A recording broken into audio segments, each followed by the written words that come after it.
Hello friends, लपा blog को आपको स्वागत। आज आम कोलथ बीची आसीचु केमिति कौन करूँ देखते आपण मैंने।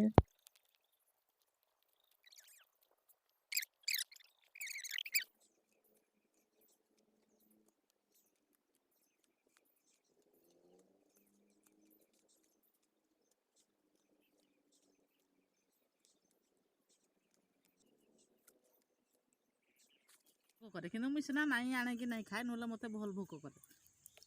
पखाड़ पखाड़ एक नंबर खाना। एरा किरा किरा कह दियो।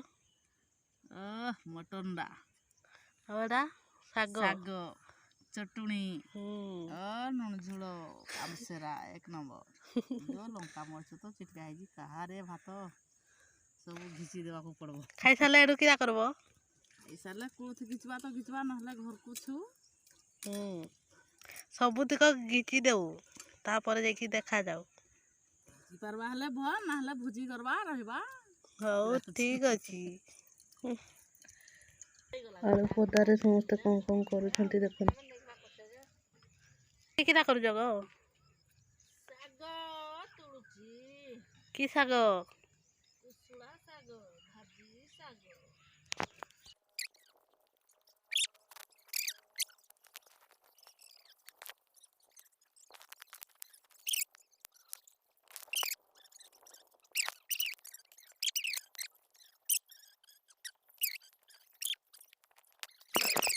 आलू भल होइची।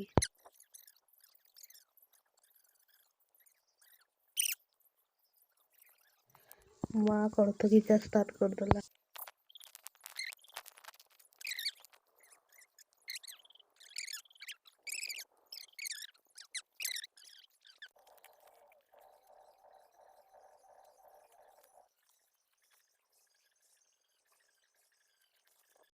एबे आम घर को बाहरिलु।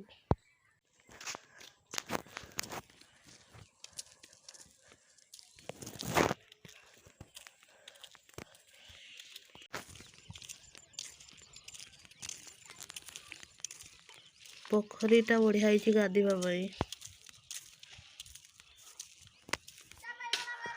पानी देखु देखु खेलिबा को इच्छा होला।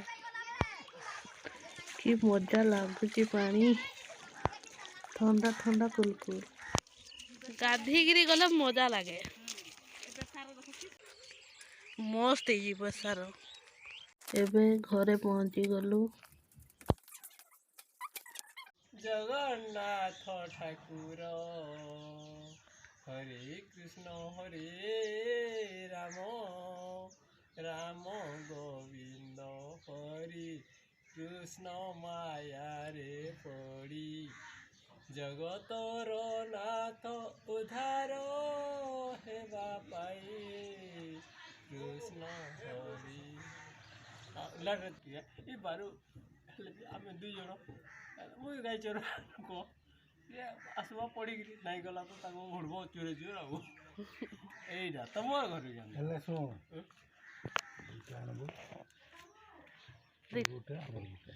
खाली दुईटा दुईटा कौन कौन आनबो। हाँ कहले तो जीवी आनमी आ कीड़ा किरा आनबो अर्थ भी सो किरा आनबो की गंजा बेले पेठे नहीं नहीं गंजा अरे भाई कोड़ा अच्छी मत तो कही जे भेणी इटा कोईटा खाली कथा दीप तो नहीं जीवा कथा मत तो साइकेल नहीं मो पे। हाय फ्रेंड्स, आशा करुँच आज भिडियोटी आपको भल लगी एमती वीडियो आगक देखा सब्सक्राइब कर दिंतु। रोची जय जगन्नाथ।